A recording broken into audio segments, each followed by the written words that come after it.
Gibubuan ang ulo ni Jesus og pahumot. Marcos Kapitulo 14 versikulo 3-9. Sa dihang didto si Jesus sa lungsod sa Bitanya, samtang nagkaon siya diha sa balay ni Simon nga kanhi sang lahon, may usa ka babae nga miabot.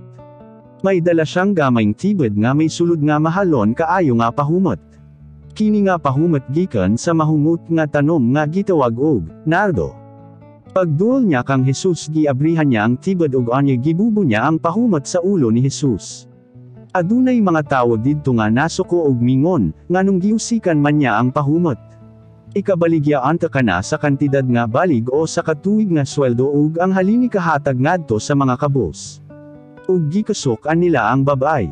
Apan mingon si Jesus kanila, nganong ginasamok ninyo siya? Pasagdi lang ninyo siya. Maayo kining iyang gibuhat kanako. Ang mga kabos kanunay ninyong ikauban og sa bisan ansang oras nga gusto ninyong mahimo ninyo silang tabangan, apan ako dili ninyo kanunay ikauban. Kining babayhana naghimo kutob sa iyang mahimo alang kanako. Kibubuan niya og pahumat ang akong lawas isip pag-andam sa akong lubong.